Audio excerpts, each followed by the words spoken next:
সুপ্রিয় ভিউয়ার্স, আসসালামু আলাইকুম। আমি আজকে আপনাদেরকে দেখাবো আমাদের কনস্ট্রাকশনে আমরা ল্যাপিংয়ের পরিবর্তে যে কাপলার ইউজ করি, মেকানিক্যাল কাপলার কীভাবে আমরা সেট আপ করি ওটা আপনাদেরকে দেখাবো আজকে।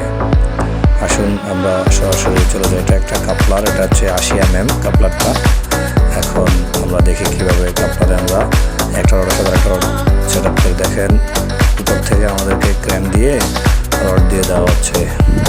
অবশ্যই খেয়াল রাখবেন কাপলারের রডের ক্যাপ যাতে না খোলা হয়, নিচে আসার পরে খোলা হবে। দেখেন এখন কিভাবে সেট আপ করে। কাপলারটা আমাদের ধীরে ধীরে করে রাখতে হবে নিচে, যে আমাদের ফার্স্ট লেয়ারের সাথে ধীরে ধীরে করে। এখন আমরা সেটাকে ওইটার উপরে রডের উপরে রেখে আমরা কাজ শুরু করবো।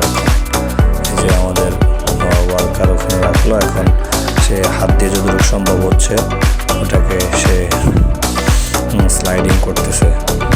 এরপরে এখানে আমরা ইউজ করি পাইপ রেঞ্চ, যেটাকে আমরা বলি বাংলা ভাষায় পাইপ রেঞ্চ ইউজ করি। দেখেন পাইপ রেঞ্চ দিয়ে কীভাবে সহজে ইউজ করতে কাপলার সেট আপ করতেছে। এক্ষেত্রে আমাদের কিছু সুবিধা আছে কাপলার ইউজ করার কারণে। আমাদের রডের অপচয়টা রোধ হয়, আবার আমাদের ল্যাপিং জোনগুলো আমাদের স্ট্রং হয়।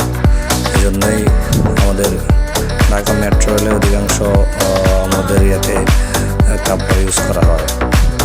তারপর দেখে থাকুন কীভাবে কাপলার ইউজ করতেছে, কাপলার কীভাবে প্রসেসিং করে, কাপলার কীভাবে আমরা রডে ল্যাপিং দিচ্ছি। দেখুন একটু এখানে আমাদের কাপলারের আরেকটু বিষয় বলে রাখি। কাপলারের আমাদের যেখানে ফার্স্ট লেয়ারে কাপলার আমরা ফুল 80 mm সেট থাকে, আর উপরেরটাতে 50 mm। আমাদের এখান থেকে এখন মাপ দিচ্ছে যে কাপলারের দুই দিকে কি